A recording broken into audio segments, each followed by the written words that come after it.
இந்த வீடியோ நான் மெயினாக பதிவு பண்ணணும்னு நினைக்கிறதுக்கு காரணம், பூனேயில் ஒரு 22 இயர் ஓல்டு ஐடி ப்ரொஃபஷ்னல் அவங்க வந்து ஹார்ட் அட்டாக் வந்து இறந்துருக்காங்க. டியூ டு ரொம்ப ஹை ஒர்க் லோடு, ரொம்ப ஸ்ட்ரெஸ் ஓடிட்டே இருக்கிறதுனால அவங்களுக்கு அந்த மாதிரி ஒரு சினாரியோ அமைஞ்சிருச்சு. இந்த வீடியோவில் மெயினாக பதிவு பண்ணணும்னு நினச்சது என்னென்னா, எல்லாருமே மக்களே ஹார்ட் அட்டாக்கும் கார்டியாக் அரெஸ்ட்க்கும் டிஃப்ரென்ஸ் புரிஞ்சுக்கோங்க. ஹார்ட் அட்டாக்ன்றது நம்ம கொஞ்சம் இனிஷியலாகவே ஒரு ஆரம்ப கட்ட ஸ்டேஜ்லேயே அட்ரஸ் பண்ணோன்னா நம்ம அந்த ஹார்ட் அட்டாக்கை கார்டியாக் அரெஸ்ட்டாக ஆகிறதுக்கு முன்னாடி ப்ரிவெண்ட் பண்ண முடியும்.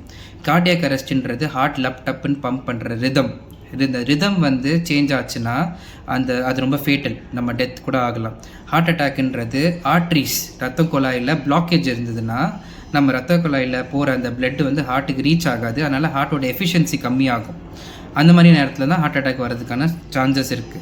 அதனால் வீட்டில் தயவு செய்து மெடிசின்ஸ் வச்சுக்கோங்க. இந்த ரத்த குழாய் அடைப்பை கம்மி பண்ணுற மெடிசின்ஸ், ஆஸ்பிரின் அப்படின்ற ஒரு மாத்திரை 75 மில்லிகிராமுக்கு வரும். குளோபிட்ரிஜில் அப்படின்ற ஒரு மாத்திரை 75 மில்லிகிராம் 125 மில்லிகிராம்ஸில் வரும். அது வச்சுக்கோங்க.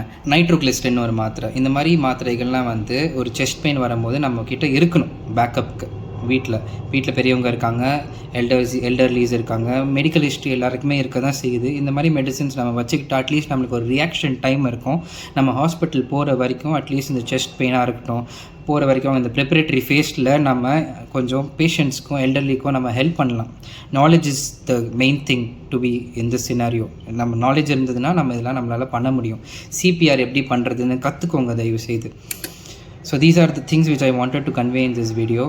ஒரு செஸ்ட் பெயின் வந்துச்சுன்னா அது வந்து ஒரு வயிறெரிச்சலாக இருக்கும், ஒரு அசிடிட்டி ப்ராப்ளமாக இருக்கும். வெறும் நம்ம மாத்திரை சாப்பிட்டா சரியாயிடும், அசிடிட்டி மாத்திரை சாப்பிட்டா சரியாயிடும்ன்ற மட்டும் நினைக்காம அது என்னன்றது கண்டுபிடிச்சி டயக்னோஸ் பண்ணி டாக்டர்கிட்ட போய் ட்ரீட்மெண்ட் பார்த்துக்கோங்க. இனிஷியலாக ட்ரக்ஸ் எடுத்தாலே நம்ம இந்த ஹார்ட் அட்டாக்கை கார்டியாக் அரெஸ்ட்டாக ஆகிறதுக்கு முன்னாடி நம்ம ப்ரிவெண்ட் பண்ண முடியும். அதுதான் மெயினாக இந்த வீடியோவில் கன்வே பண்ணணும்னு நினச்சேன்.